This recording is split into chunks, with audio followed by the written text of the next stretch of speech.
our guest had to reschedule, so that has been moved into March.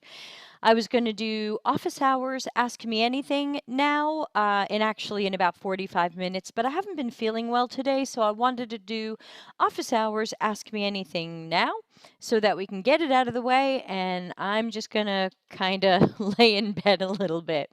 Yes, I'm okay. I'll be fine. Just a little wacky day, some great news and some stressful news, and so a little bit all over the place. So this is office hours. Ask me anything, which means please ask me anything. I will take absolutely any questions. I'm live in LinkedIn and on YouTube, and I will stick around for at least 10 or so minutes and see if anybody has any questions. While we wait to see if anybody will join us and ask any questions, I will also mention quickly that there's a good conversation happening on LinkedIn right now about should UX practitioners be given homework or design challenges or whiteboarding as part of an interview process. And I'll give you my stance on that, even though we might make it a future podcast. I'll give you a quick stance on that while I wait for your questions. So just remember, you guys are welcome to ask any questions at all. This is Office Hours Ask Me Anything, and I'm monitoring LinkedIn and YouTube for questions. Hello, Udit, our friend in India. So my current opinion on the whole design challenges and whiteboarding and things like that is thing one. I believe that we should be able to assess what a UX practitioner can do from their portfolio and from an interview. Now, some people who don't have very extensive portfolios due to confidentiality, non disclosure, things like that, you've just done some secret private projects that you can't show. It's so in that case, a hiring manager really can't judge you on your portfolio because you're probably showing very little. That would mean we would need to try to gauge you as best as possible in that interview. And then some companies are looking to give some sort of design challenge, either, hey, whiteboard something right now, or take this home and work on it. And without going into specifics and details, because again, this is a topic really for a longer podcast, and this is Office Hours Ask Me Anything. So you can ask me any question you have on this or any topic. And if you want to ask it anonymously, just follow the link on the screen, deltacx.link, which is my URL shortener, /AMA for Ask Me Anything. And that will get emailed to me, and I'll see it. And you can ask a question anonymously so we don't know who you are, which means you can spill the dirt about your workplace. So, I believe that in many cases, design challenges are not the right way to go. And I also believe that if we think about who gets a design challenge, we don't give it to everyone who sent in a resume or a CV. We don't even give it to everyone we're interviewing. We usually wait for people to get to that second or third round of interviews and we go, we like this person and let's see how they respond to a design challenge. So maybe sometimes it's after a telephone screener or maybe two phone interviews or a phone interview and an in-person interview. So again, this usually isn't the first interaction with the company. You've already been through a round of something. So that means they've already weeded out lots of people, and this is getting closer and closer to the short list. My personal opinion on this is that if you want to give someone homework, let's say it's take home work, either it's a few hours of work or maybe you expect them to work on something for even longer, which is quite unfair, but let's say you do. My current take on this is you should be paid for your time. Let's say you're $60 an hour, $30 an hour, $100 an hour. If this company is serious about hiring, possibly you, spending 100, 200, even $300 to see if you're the right candidate, ultimately saves money in the end. That seems like, 300, I don't want to spend that on somebody I don't want. Well, if you don't want them, they shouldn't be making it that far into the interview process, cut them off. But if they are making it that far and we're serious about them and for some reason you need to see a design challenge, Pay them for their time. If that's hard for you to set up at your company, make sure you have a third-party agency who you can pay them and they can pay the other people. Everybody signs a little freelancer agreement, and you don't have to give them any more work than the 3 hours you're paying for, but you'll probably get to know them a little bit. But again, these design challenges in general are a little bit skewed because what I can do in 10 minutes at a whiteboard while under pressure at an interview is not really representative of what I might do at a real job in the process of decent user-centered design. So we have to remember that these aren't necessarily always a good look into someone's process. It may be a good look into, ooh, what do they do under pressure? But not every moment of a job is under pressure, and you probably want to see if they've got really good process. So also, if your company doesn't have great UX maturity and they don't know how to assess someone who does have a portfolio, then how are they going to assess somebody from a challenge? So I think there's too many things here that are potentially problematic in the world of design challenges. So this is Office Hours Ask Me Anything, and we do have a question. So let's see what it is. What is the UX design process of product from scratch versus a product revamp? That's a great question. And I think if you ask 10 people that, they might have 10 different answers, but I'll give you mine. So I think one question that I would ask is how much are we revamping that product? Is it the kind of thing where we've said, wow, this really just isn't working. It's not right for our customers. We really have to go at it fresh. Like, for example, I have a proposal out to a company now as part of my agency universe. They're an e-commerce company and they make sales. They're popular. They do okay, but they know they're getting a lot wrong. And rather than put some band-aids on some different things or just refresh the UI, they really want to attack this with a larger UX project. So there's a huge revamp like that, in which case I'm going through as much of user-centered design as I can. We're going to be starting with all kinds of interviews. We want to start with observational studies as well and see people using their site and see where this is going right or wrong. We've just a mountain of research planned. But again, I would also do that for a project from scratch. So a lot of times UX designers are limited not by what we can dream of doing, but by what someone's budget and timeline has allowed us to do. And that's one of the many reasons why I go around the world and I tell people, you have to involve UX from the planning stages, because if nobody's talking to UX during the planning stages, what usually ends up happening is someone just says, UX, yeah, they just sketch screens, so like give them a week, give them a few days. And we end up getting like these pieces of time that are left over, yet people expect a new product or a new feature or a revamp or a redesign of something that's going wrong or not quite meeting customers' needs. So we have to make sure we're in those earliest discussions and planning so that we can say, hey, you're planning a project that looks like this with this much new stuff or this much redone stuff or this stack of problems or complaints we've collected from customers.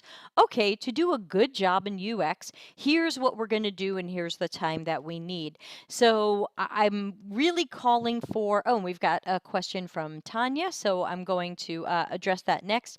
So I would say in many cases, I try to address a new project the same as I would a redo. I want to do as much of the user-centered design process as possible, normally limited by budget and timing, but if people would include us in these earlier conversations around budget and timing, maybe we wouldn't be so limited and we would have the time and money to do a better job, which hopefully would be fewer revamps later. JD, let me know if that answers that or if you have a follow-up question. We're about a 30 to 60-second delay, but I'll check for follow-up after. Friend of the show, Tanya, says, you always say we must not mention emotions or personal learning in our UX portfolio. But what if the project was so challenging for me and I had to, for example, learn a new language and culture?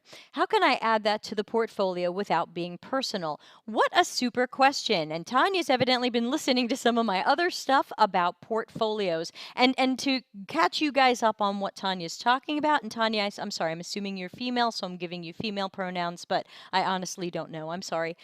You don't have a picture of a person. So, what Tanya's talking about is in lots of my other stuff, I talk about when I review portfolios, and especially people who come from boot camps, they seem to be getting the advice of, during your portfolio or at the end of the portfolio project, say, oh, this was a challenge for me. I really didn't know about interviewing users, and I had to learn about observational research. And my thought is like, oh, holy cats, I don't want to hear your emotional self assessment of you. Like when I think about the summary of a project that I'm showing people, the summary of the project is how the project went and what happened to the project and was there success or failure. It's not about my personal emotions or my personal growth. So, what Tanya's talking about is really an interesting point. What if a project presents her with something so out of left field and such a challenge that she feels that it's worth mentioning in the portfolio? And I think you can mention this without making it about I, me, and things like that. So I think what you might say, and again, I don't know what this is, so I'm totally making it up. But I would say, remember, you can always write things in a little bit more distant third person kind of way. So I think some people get turned off in portfolios and I did this and I am this and I felt this and me. And the funny thing is, we're supposed to be low ego action heroes. We're supposed to be humble. We're supposed to have empathy and put ourselves in customers' shoes. So when a UX portfolio gets very I, me, it can sometimes make at least me and maybe others go, this sure seems to be about you and not really the customer or the user. So I think what I would say is you can always, and again, I'm riffing right now, and I was kind of sick today, so I apologize. I'm not at my sharpest, but I would say you could always say something like, this project required the team, or this project required me to learn enough Portuguese, and I'm making this up, to learn enough Portuguese to be able to work on site content or speak with some users at a basic conversational level. Or because I don't really know what you did. You said you had to learn a new language and culture, but I don't know how far that went, and I don't know how long you spent on that. Did you spend a few weeks learning low-level language, common phrases, and some conversational thing like, hello, I'm Debbie, I have 5 dogs? Or did you really spend a longer amount of time? Because you say learn a new language and culture. So I think I'd want to learn a little bit more about what you did to kind of stab at how you could express it. But remember, there's always ways to make it less about you and just say things like, this project required, or part of this project was, or this project was for an Italian company and in the Italian language, so it was necessary to learn enough Italian to blah blah blah. I didn't say I didn't say me, but I still gave that impression that this was something that had to be done. So I'm not saying you can never use the word I and never use the word me, but do yourself a favor, look at other people's portfolios, especially other juniors and people coming out of boot camps, and you'll see so much I and me. I mean, dozens of times in some cases. So I'm not saying you can never say that. Even in my own portfolio, I'll say, and I chose to do this. But remember, there's a difference between factual stuff. I did this. I chose to do this.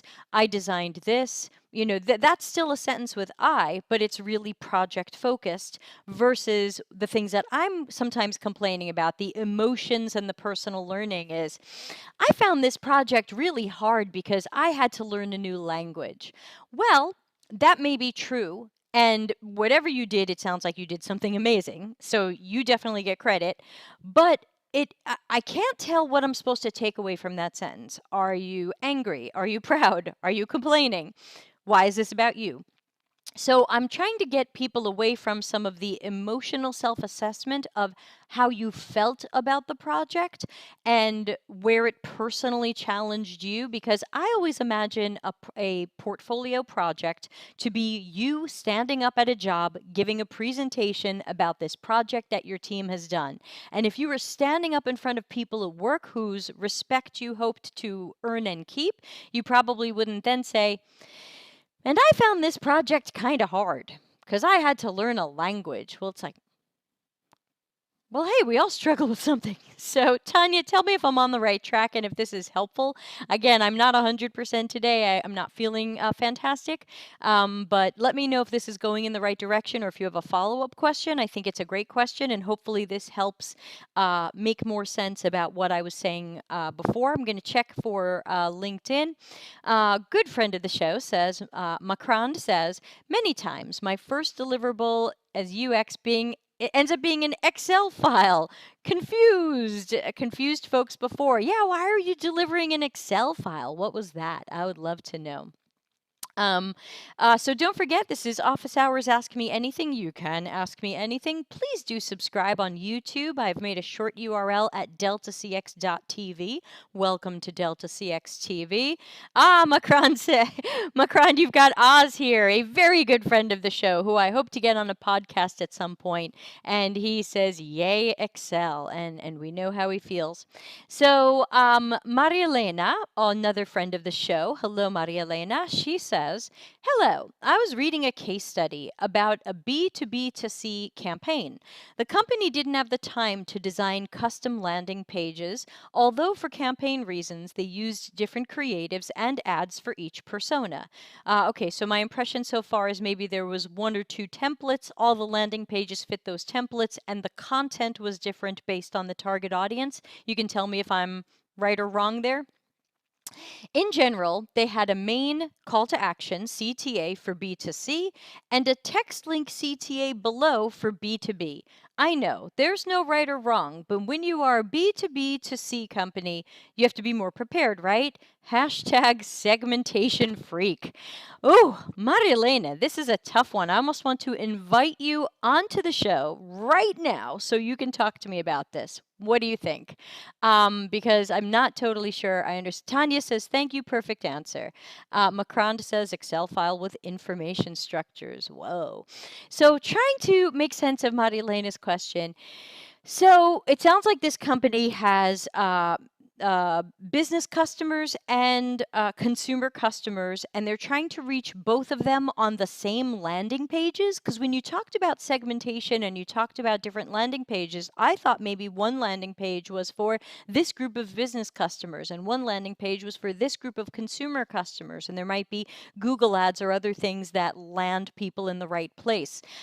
So I am not totally sure what's going on here, but I think that I would want to take a look at how they mapped out the paths for these people, because when you say that they had a main CTA and then a text link CTA, which is usually your tertiary call to action, so not even a secondary button, so they went for primary button and tertiary button.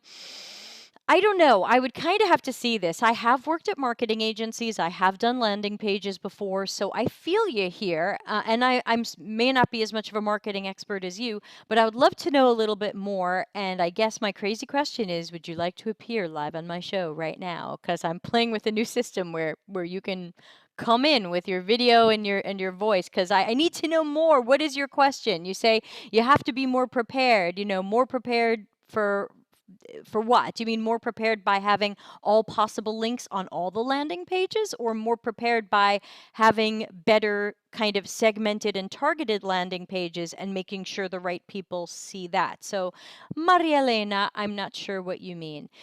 JDeep has a follow-up, says, one of my clients is not sure about the requirements. How should I help them to understand the exact requirements? That's tough and really, really broad. So to try to poke at how do you help a client understand requirements, wow, that's a lot. It sounds like you're saying maybe they haven't written requirements yet. So how do you help them understand requirements if you haven't written requirements? I'm not totally sure. So JD, help me out here. Are you saying that that they haven't written requirements yet and they don't know what the requirements should even be? Um, uh, Anyway, let's see if I can get Maria Elena in here with my new system. I am still figuring out my own system, so please, please be patient with me. This is a new system I'm playing with. Here we go. Let's see. I'm going to send this to Maria Elena through LinkedIn. Maria Elena, are we connected? Can I message you? Let's see. New message. Maria Elena. Let's see. Maria Elena. No. No, this doesn't look like we're connected. Maria Elena Efra. Maria Elena Efra. Okay. Oh, we're third. We're like really far. I can't message you without boing. Okay, people, I'm gonna post something in the chat, in the LinkedIn chat, and it's only for Maria Elena. Okay, people, don't make me discipline you. Maria Elena, please try this. Okay. Nobody else try this. This is just for her. Let's have I'm trying a new thing. If this works in the future, I will have random people with questions live join the show. I think that would be fun. And I can get to know you guys too. So let's see. So let's see if she can join us. And again, I am still learning this stuff. Learning my own new system. I had another new system and it was bad. And then I had to kill it. And so let's see what we can do with her. And let's see. And we've got to get her name on here. I got so much to do, people. Maria Elena. Maria Elena. I hope I got that right. All right, so Jaydeep, let's try to get back to your question a little bit while we see if Maria Elena will join us through the interwebs. How do you help a client understand requirements? So if a client really doesn't understand what they want to do or build, Oz is right. You have to come in as a consultant. And this is where I say that UX and CX practitioners can be problem finders. Sometimes I say to a client, you don't really have to know what's going right or wrong. You just have to give me the time and money to figure it out. And we will. So I would say that's where, and so Oz is saying they know they have a problem, they need a solution. That's where it helps to have a lot of experience as a consultant and know what questions to ask the client. So Oz is totally right there. And again, I would add to that it's important to get some time and money to just start with research. Sometimes for that client, I say, look, I can't scope out your whole project yet. We don't even know what we're building, but here's what I would charge to do some preliminary research. I want to talk to some of your current customers. I want to talk to some of your potential customers. I might want to talk, will you let me try to talk to maybe customers who left?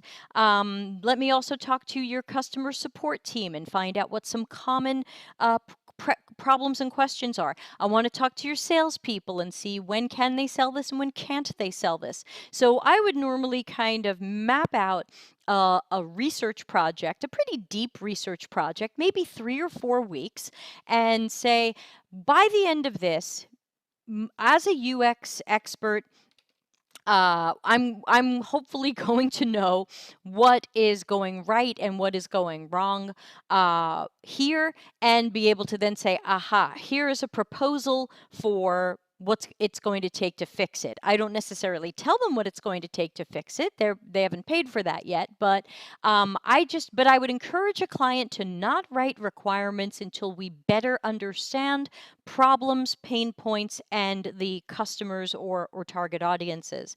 And Macron reminds us that clients can give us their hypotheses or ideas, and you can turn that into exploratory research. So he's really saying something quite parallel to what I am. His just sounds a lot smarter.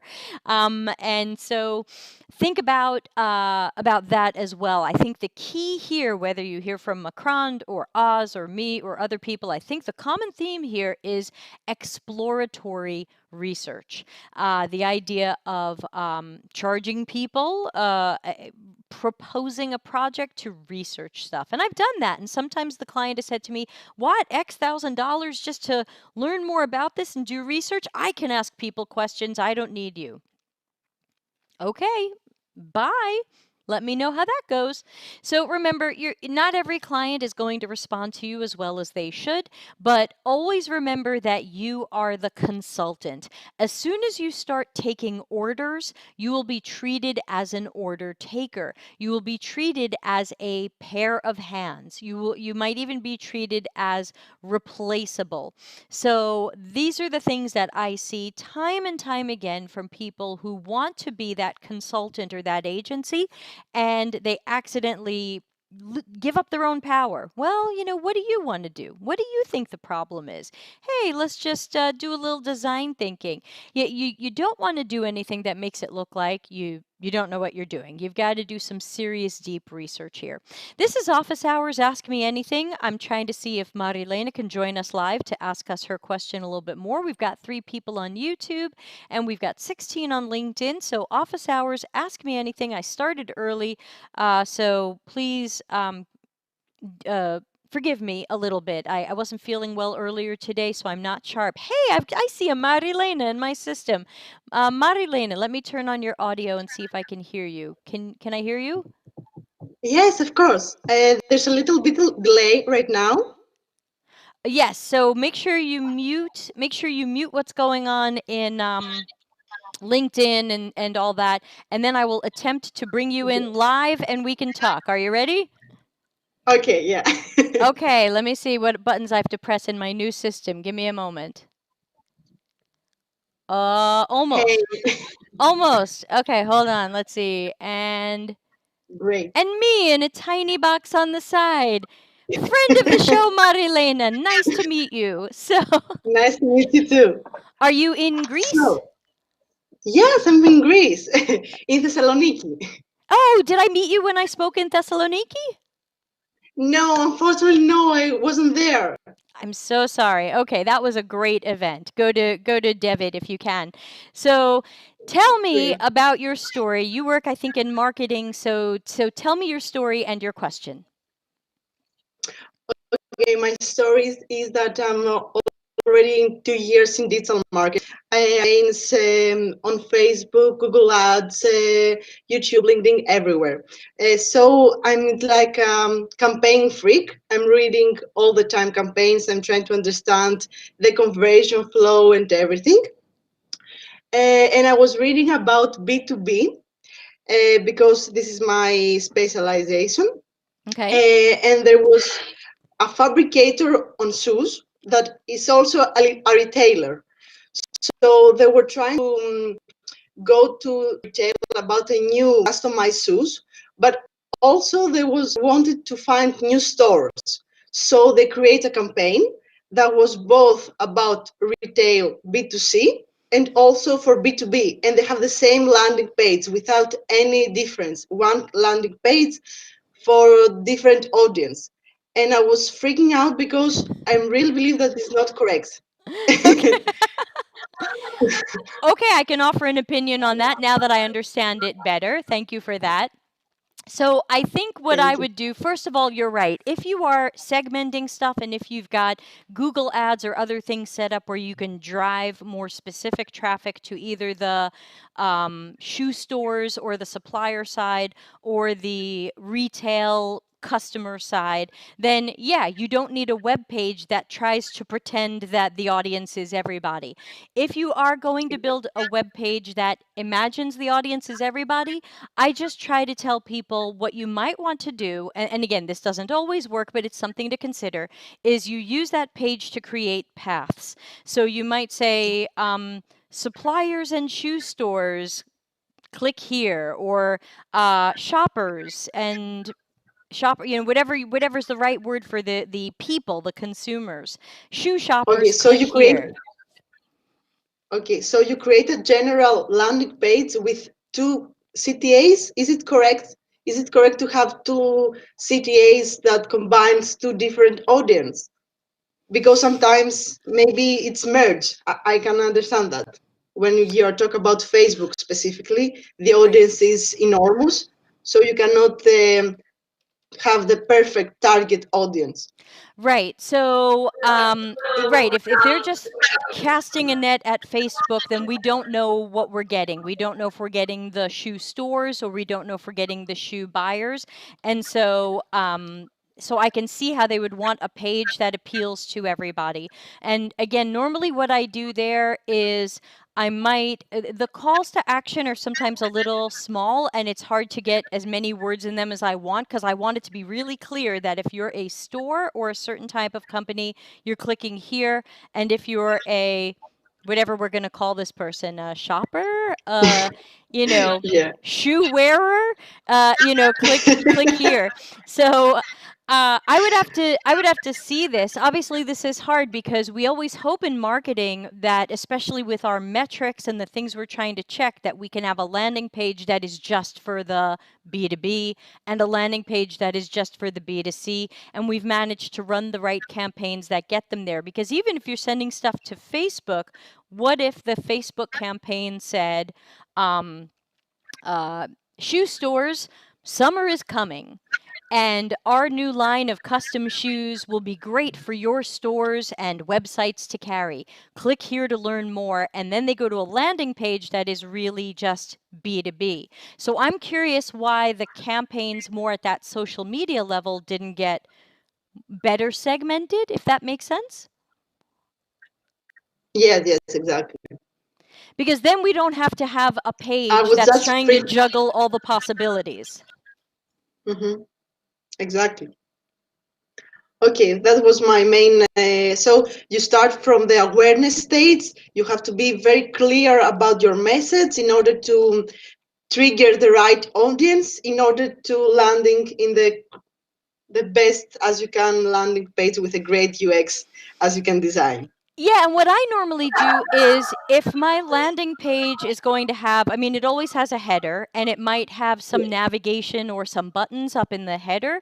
You can always say, you can always have something up there that says, partners or suppliers or whatever they use, so that if a partner or supplier or shoe store ends up on the page meant for the consumers, like let's say you run a Facebook campaign and it says, ladies, wouldn't you love to wear these beautiful new shoes for summer beach Thessaloniki season?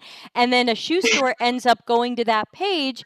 Maybe they recognize that that page was really for consumers, but if we have something up in the navigation that says partner stores, I don't know the right phrase exactly because I didn't work on the project, but maybe there's some sort of phrase that we can use that would clue those people in that there's really a link here for you, and that would take you to something more for you. Exactly. Thank Is you. that your Sorry, phone it's ringing? my mobile phone. That's great. Yeah. Sorry. It's all right. It was Greek disco. So I remember Greek disco from the 90s. Um, how's that for an answer? I think if we're going to segment and do landing Great. pages, and especially if we want to have those metrics where we know how these things did, we're going to have more tailored campaigns. Great. All right. Thank you really so much. It was, yes, I'm more relaxed right now because I was reading it yesterday. I was like, what are they doing? I would ask a little bit of that too, but to me, what they're doing is just cheap and lazy. Which is, let's Yeah. just put something on Facebook. We'll make a web page that's for everybody. I've had clients and potential clients like that where they're like, hey, here's our landing page and it has 6 CTAs so that we can appeal to the enterprise and the technical person. And I'm just, no. So you can do that, but I don't think it's the smartest from the perspective of UX or marketing. Maybe it depends from the budget also. I mean, when you don't have the luxury of invest a lot of money to a campaign and to create 2 or 3 or 5 landing pages, depends on your message. You cannot segment everything. I can understand that. Right. but you have So to be then, specific. yeah, so then what I do, and I'm making a really crappy wireframe right in front of me right now. So, like, I can't draw shoes, so you got to be warned. I can't draw. Everyone's heard this before. I can't draw. So let's say you end up with a page that has a module, and the module has Okay. kind of like a 50-50, which is like, hey, stores, click here, and hey, shoe wearing public buyers, whatever we're calling them, click here. And then you end up not just with two buttons or a button and a link, but you end up with something that's got a little bit more content, maybe a picture, and then you can so maybe your hero introduces whatever this product or campaign is. Your next module right under that starts to Mhm. divide the people so that they can go to the right, like it could either be a sub landing page or it could be the right part of the site for that target audience to learn about the product. So that's something that I would try. Doesn't mean it's going to work, but it's certainly measurable, and we could see if that is one way to do it. Because I think just two buttons might not be enough. I tend to go with something a little bit more visual and eye catchy, and hopefully, maybe a sentence under each one that just helps people know which one they're supposed to click, so that we can draw. You'll see things like this often on, at least in America, like medical websites. Like, hi, we're an insurance company. If you're a doctor, you want to go over here. If you're a patient, you want to Yeah. go over here. And then you have to try to make a page for everybody. Yeah. Just some thoughts. I'm not the marketing expert. I'm just someone with ideas. Okay, that was great. Thank you so much. Thank you. I'm going to try to kick you out, but I don't know how to do it. So hang up. Okay. Bye bye. Thank you. Thanks. Bye. Let's see. How do I put me back? Let's see. Me. Well, that was good fun. I hope to do more of that in the future. So let's see. LinkedIn has been asking questions while I was talking to the fabulous Marilena. Naomi says, what would you do if you were building a new product with an audience that's very difficult or pretty impossible to access for interviews? Do you think you can build a product based on a hypothesis without consumer research? Well, Naomi, there's can and should. So can you? Yes, people do this all the time. They build stuff based on guesses and hypotheses and assumptions, but that doesn't mean that it is the right way to go. So, what I would normally tell people is it depends on who these people are and why we're having trouble reaching them. Sometimes people say, oh, well, they're surgeons. Surgeons will never give us their time. Surgeons might give you their time if you throw money at them. So maybe, can this be solved with money? Can this be solved by saying, hi, surgeon, if you'll talk to us for a half hour, we'll send you a $200 Amazon gift card. So question one is, can this be solved with money? Question two is, are these people difficult or impossible for other reasons? Sometimes people will say, well, we think our target audience is people running for Congress. Well, okay, we won't get to talk to them. We would have to talk to their assistants, but their assistants might be the ones that call the shots ultimately, or they might have an office manager who does. So another question would be, who are these people and why are we having trouble reaching them? So Naomi, if you don't want to post that here, might be better as an anonymous question for down the road. But I would say I would need to know more about it, but in times where I'm not allowed to talk directly to the customers or that target audience for whatever good or bad reason, I have a whole list of plan B options in my book, and I'll try to give you a few from memory. I try to talk to customer support. So I will even try to do observational research with customer support. So I'll sit with customer support. I'll see if they'll let me listen in on calls. I'll ask them to search calls and find calls about certain topics. I will go through support tickets. I will go through app reviews. Again, it depends what this is. So that's a little bit more secondary. It kind of came from the customer, but it's a little bit through the lens and the bias of whatever support person they dealt with. So we just have to take that into consideration. I would not build a product based on a hypothesis without doing any research. So unless I mean, I've been at crappy jobs and they try to make me do that, but I try to do research with whoever I can. I was once doing a project through an agency in San Francisco, and I wasn't allowed to talk to the consumers because it had to do with credit counseling, and because of privacy laws, I couldn't talk to these people who were having credit and financial disasters. So I ended up speaking to a handful of customer support people. I spoke to um, some of the kind of junior executives, not the highest level executives, but kind of mid-level executives who were like half boots on the ground and knew about customers and half a little bit up in executive land, because that's who they wanted me to talk to. And so I ended up getting a lot of secondary information. I did not talk to the customers directly, but and this is going to sound like tooting my own horn. I think I'm very good at asking questions. I think I'm good at hearing replies. I think I'm good at stripping away some of the bias and things that some people add to it. Maybe not all of it, but some of it. And I ended up building a set of personas. And so I had these personas. I'd picked out photos for them. I'd made up stories about them based on what I'd heard from these different people that I interviewed. And I presented my pack of personas to the client, and they said, "Oh, there's something we didn't show you." And I said, "Oh, here it comes. They hate my personas." And they pulled out a bunch of interviews they had shot with real customers as testimonials.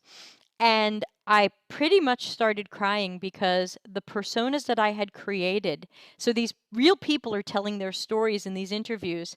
And not only were my semi made up stories exactly like these people's real stories, but the photos looked like the people. I mean, I could cry now thinking about it. So, but I still did some research. I didn't just go into this project and say, "Hey, people who need credit counseling, yeah, they're deadbeats, they're overspenders, they're whatever." I still did everything I could to talk to the people who spoke to these people, and to not make guesses and assumptions. I don't start with hypotheses. I don't say, "Yeah, people who are having credit problems, I bet they're like this," or "I hypothesize they're like this." To me, that's already too many guesses and assumptions, and it can accidentally or on purpose muddy what I'm doing. I try to go in as cold and as unbiased as possible and just say, "People with financial problems, they're everybody. I don't know anything about them. I'm going to learn." So I would say you can build a product based on guesses and assumptions, and there are entire models out there based on it. I would say Lean UX is based on that, which is part of why I'm against it. But Naomi, I would say it's not a good idea. It's something that creates too much business risk. We run the risk of building the wrong thing. We run the risk of having engineering burn time and money on something that's not right. There's a lot of business risk here. Business risk that marketing can't market it, sales can't sell it. There's lots of risk here. So Naomi, ask follow-up questions if you have them. I'm still here a little bit. I'm sticking around. I'm awake, I think. So tell me more and tell me if I'm on the right track and if what I'm saying is helpful to you, or if you need a follow-up question there. And Oz said, while we were hanging out with Marilena, was, "Thanks for adding the research piece. I charge an exploratory fee to dig in, uncover surprises, and get closer to what's really going on." This is Oz. "In my world, maybe I'm working with a florist who's not a data person. What they see as a solution may not be what's really needed. As a consultant, I've got to come in with the experience and confidence to guide the project." And Oz is a worldwide master of Microsoft Excel. So he's a little bit outside of the UX world, but he's still completely right. We have to come in with if you are a consultant, you have to have experience, confidence, and strategy. And I find that a lot of people right out of UX boot camps will say to me, "Well, now that I've done a UX boot camp, I'm a UX consultant." And I'll say, "Well, yes and no. You can call yourself a consultant, but as the old joke punchline goes, to a ship captain, you are not a ship captain just because you can drive a little boat." So, um, So I would say we must remember from our earlier question, I'm kind of jumping around, we have to remember that as consultants, where we are consultants, because not all of us are, but I certainly am, we have to make sure that we are not just giving people what they want and just saying, oh, I shot a video a few years ago where I said, here's what a regular agency does. A customer says, we think people don't like the graphs in our portal. Let's hire our agency to make some new graphs. The agency makes some new graphs. The end. The difference between that and a CX or UX agency or consultant is if a client comes to me and says, we think people aren't totally happy with our new graphs, make me some new graphs, I would say, no, I want to first research your portal, your graphs, your customer, and see what the problems are. Because maybe it's not the graphs, or maybe it's not the only problem. So that to me is what being a consultant is all about, not being an order taker, not being a pair of hands, being willing to say to the person, I know you thought you needed this. Yeah, so there's an example that I have in my book from a post I saw, I think it was on LinkedIn, where some guy I don't know wrote something like, this is the power of design thinking. As an agency, this is a guy from an agency, a customer might come to us and say, we need a new part redesigned for our bicycle. And as an agency, we would say, yeah, we'll redesign your bicycle part. But thanks to design thinking, now we ask this person, ooh, are we sure we really need a redesigned part, or does your customer need something else? And what I said in my book was, that's not design thinking, that's critical thinking. Design thinking, mostly garbage. Critical thinking. It's a key part to what you do as a UX or CX practitioner, whether you have a regular job or you are a consultant or working at an agency. It's being a critical thinker. And when someone says, yeah, I have this guess about customers. If I was working with Naomi and she said, we can't really talk to customers, but we have some guesses about them, I would say, I'm sorry, Naomi, that's not the right place for us to go. I think we need to press pause, do more research, and get to know our customers as closely as we can, either by finding a few that we can talk to or by finding the people who know them best and interact with them most, knowing that there's going to be bias and stuff there that we're going to have to fish through, but it's one way to do it. So hey, this is Office Hours Ask Me Anything. I am checking my email. I do not have any anonymous questions. So if you guys want to continue asking questions, you sure can. Please also remember to subscribe to the YouTube channel, now available through the URL shortened deltacx.tv. That'll take you right to our YouTube channel. You can subscribe there. Does anybody have any other questions or follow-up questions? This is Office Hours Ask Me Anything, and I might not be able to do this next week because I'll be traveling. So ask your questions now. If I can do it next week, I will, but I am traveling and I think my internet is going to be a little bit unreliable. Oh, Naomi says you're right on the money. We spent almost a year working on assumptions and some contradictory info from a few professionals and haven't managed to get a product together, moving from prototype to prototype. You were right in that I can't disclose the details in this forum. I'll use some of what you explained to communicate this internally, so thank you. Yeah, Naomi, feel free. This gets archived on YouTube as soon as I press the stop streaming button, so you'll be able to go to YouTube, deltacx.tv, and give me a few minutes. I'm going to move it into the playlist for Office Hours. You'll be able to find where you were in here, so maybe about 40 or so minutes in, and find this segment. And please show it to people there and just tell them I was guessing and stabbing at something I don't know much about. I don't know your particular thing. But you're totally right in that one of the many problems in working based on assumptions and guesses is that we often wait too long to test those.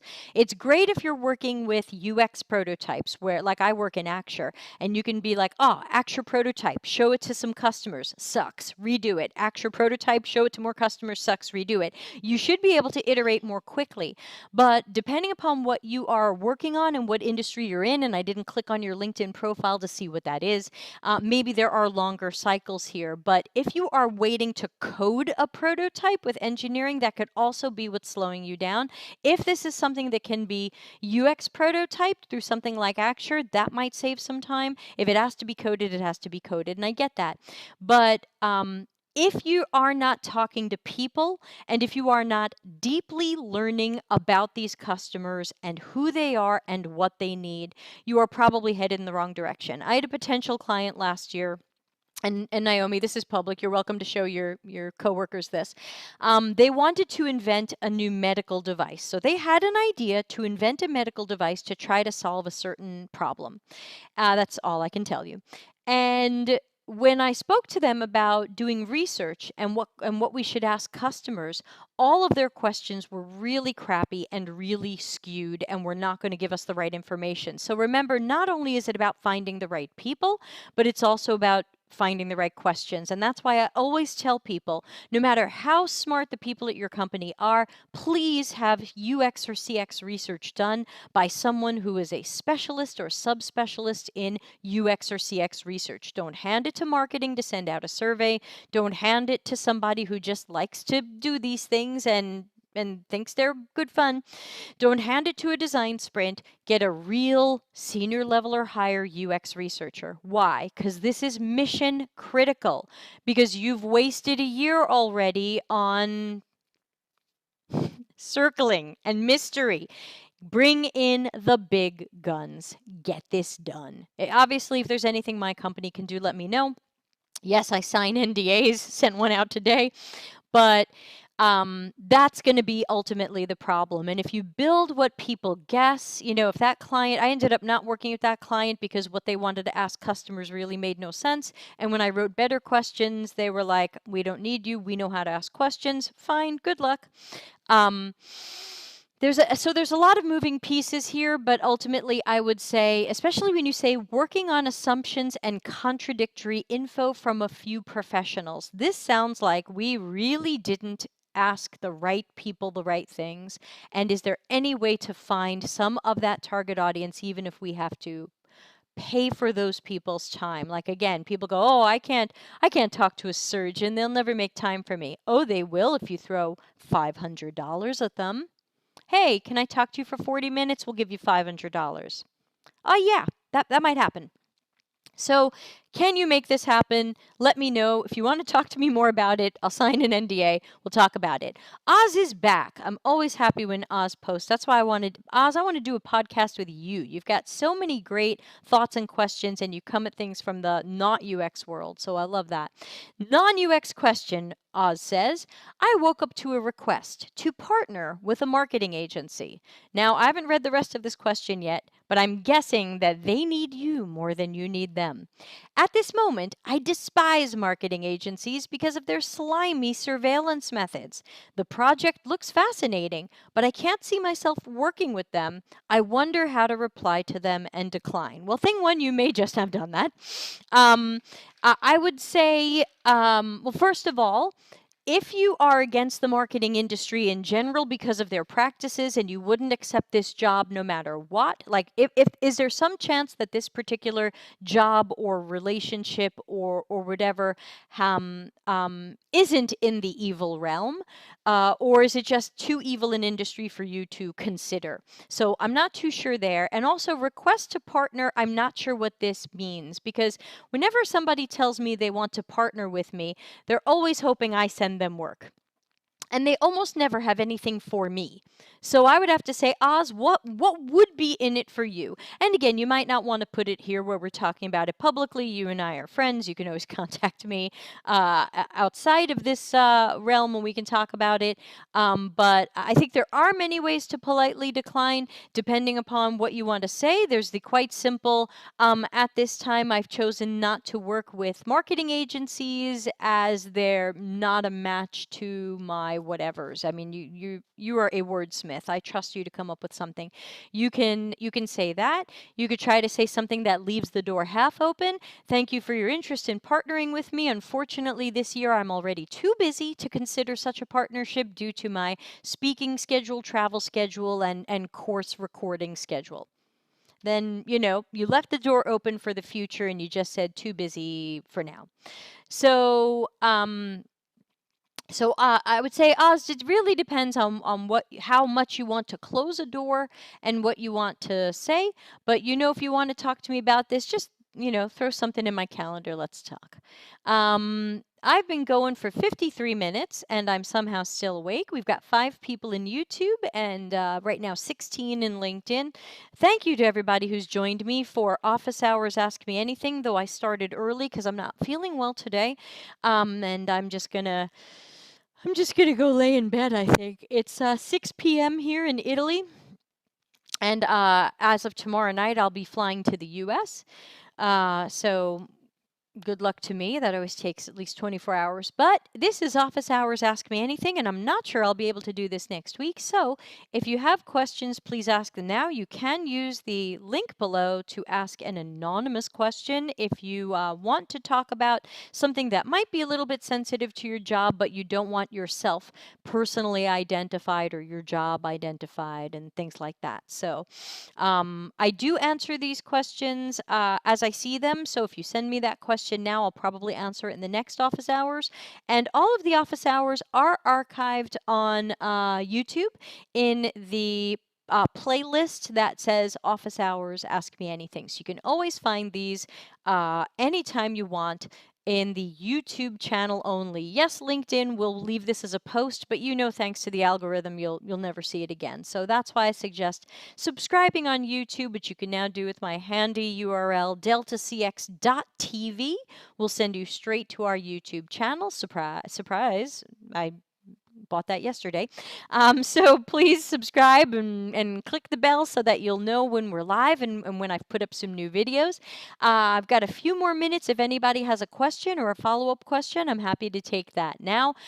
Again, special thanks to Maria Elena for being a good sport and dialing in from beautiful Thessaloniki. We were just talking the other night, but we were really reminiscing about the food we had there. How we were like, oh man, remember that food? Woo! So, it's one of those, like, people come to Italy and they're like, oh, the food. We we went to Greece and we were like, oh, the food. So, and lovely people, honestly. The people at the Devitt conference were super lovely. We did that last June. That was great. I didn't apply this year, so I'm not coming back. But man, lovely people, lovely event. It was at that theater down by the beach. Really nice. So thanks to surprise special guests. I hope to do more surprise special guests down the road where people who have a question are just going to join in and we're going to bring them in. So obviously that's for the non-shy people. But let me know if I can help you guys. You're always welcome to try to contact me outside of this world. You can always hit the Delta CX website for more information about my book, my work, and if there's a project that maybe we can propose or do for you guys, let me know. And what else can I tell you? Any other questions or follow-up questions? Marisol wrote something and then retracted it. Ooh, Marisol, I missed it. I just see message retracted. Ooh, now I'm like all, ooh, what could she have said? Ooh. Marisol, good friend of the show, and someone I hope to meet in person someday. I'm trying to figure out. There's a company that wants to bring me in to speak in Peru and Mexico in June, and Marisol's in Panama, and I'm like, and then how do I stop in Panama? Or I'm thinking take the cruise ship through, but the cruise ship doesn't seem as good idea right now after what just happened on the cruise ship. Last questions. Anybody last questions for office hours? Again, normally I give you show notes at this point and I tell you what's coming up next for us, but I'm taking most of the next week off to travel to America to deal with emptying my storage room.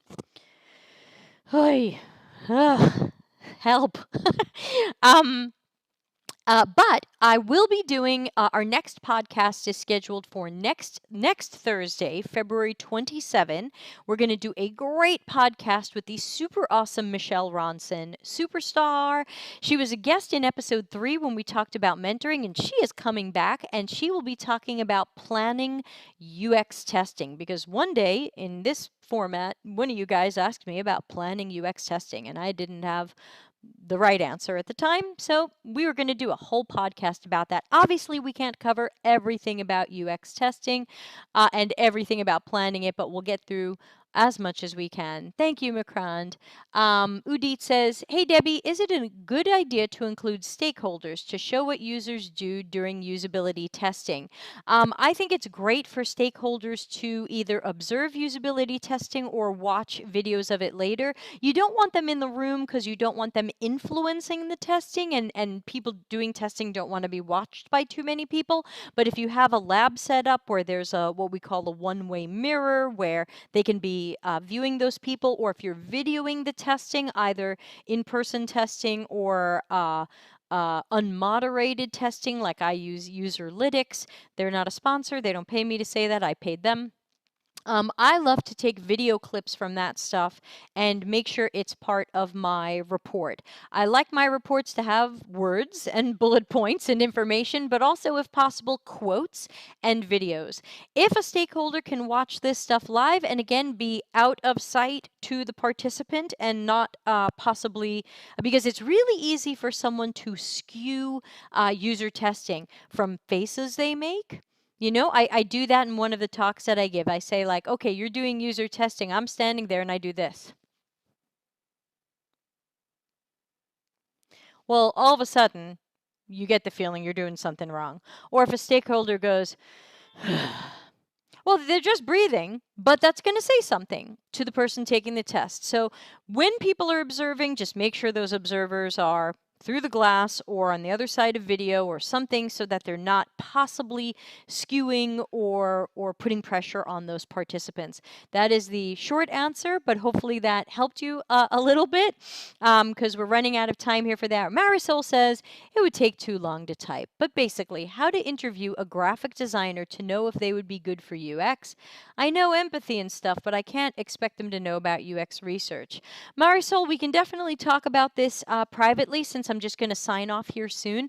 But I think another question would be why you're trying to interview a graphic designer to do UX work. Do you feel this is someone who has great natural UX talent? If you have my book, look for the subchapter on the 8 traits a great CX practitioner has.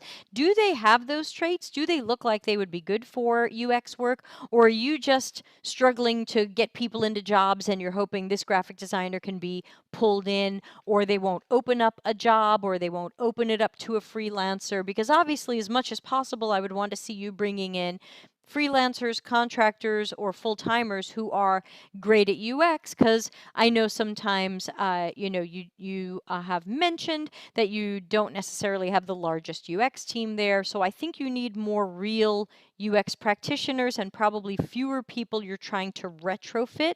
That's actually an article I'm working on for March, which is we kind of have to stop retrofitting people into UX jobs, partially because it rarely goes well, and partially because it accidentally teaches other people, you don't really have to know much about UX. Marisol just brought in this graphic designer and they're picking it up and they're doing it. Wow, I guess anybody can do UX and learn it in a short time. And so I'm always concerned with some of those messages that we teach our company about, oh, UX, so easy, just bring in anybody, they'll figure it out, give them a book.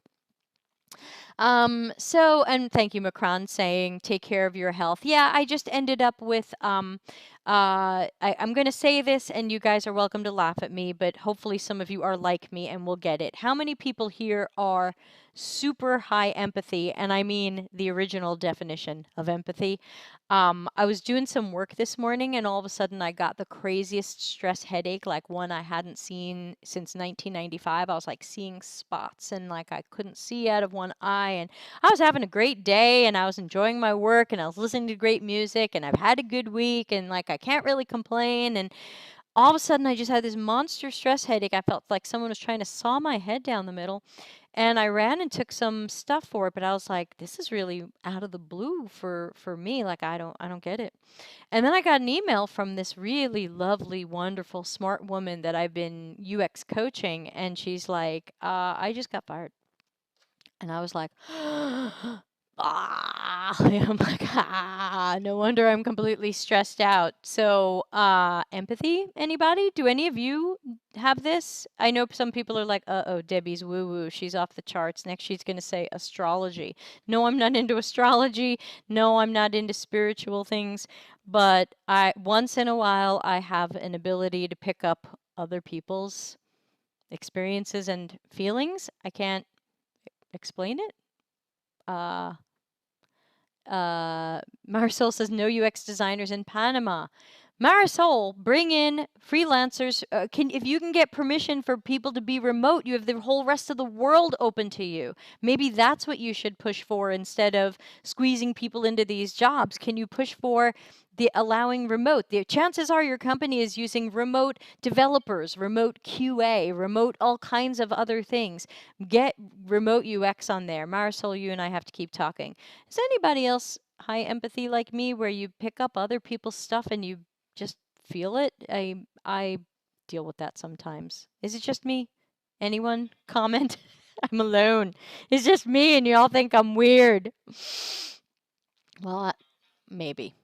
Let's see. I'm getting in some questions. No, none of them are from you guys. This one's from my dad. Okay, so all right, maybe it's just me. Nobody's commenting. It's like cricket, cricket. But Marisol, I would love to keep talking to you about this and see if we can come up with some better ideas than the dreaded retrofitting and all that.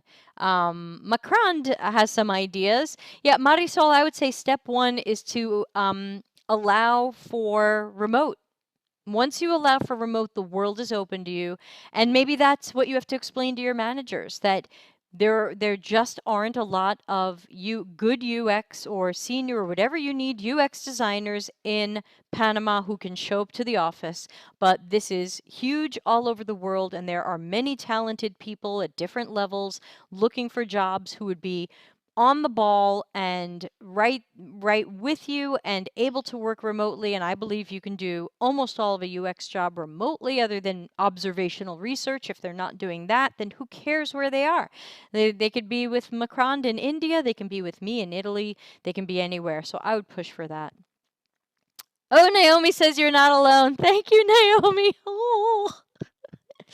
And Naomi, you're probably worried that people are like, you're weird, you're woo woo. But all right. So anyway, that was my day. That's why I'm not feeling well. But this person is wonderful and awesome, and I know she'll find another job. But man, I was stressed out thinking about her being let go, even though we knew her project was kind of junky and that there was the possibility of that. I think we both thought it was not going to happen quite yet. So.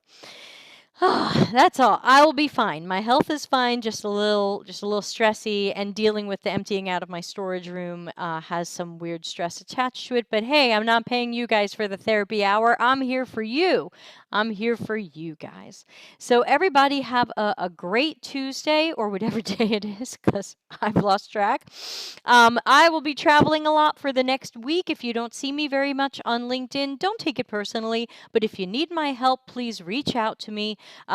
Reach out through deltacx.com, reach out through LinkedIn. You guys know I'm available to you. Once in a while, people send me messages and they say, oh, I don't want to bother you. You're a busy lady. If you have ever written to me, you know I write you back as soon as possible. I never treat anybody like I don't have time for them, and I will never tell anybody, oh, I'm sorry, I don't have time for you. I will give you a better reason. My grandfather used to say, you make time for the things that are important. And those of you who have written to me privately know that I make time for all of you. Sometimes I'm sleeping because we're all on different time zones, but when I am awake, I answer you as soon as I can. So please, if you need something, contact me. That's why I'm here. And don't imagine Deb's too busy for me. I create time and space. So Don't worry. And on that, I'm going to use my new system and find the stop streaming button. And thank you all again. Special thanks to Marilena for being a good sport and being our first random live guest. And hopefully you guys enjoyed that and we'll do it again. So thanks and goodbye.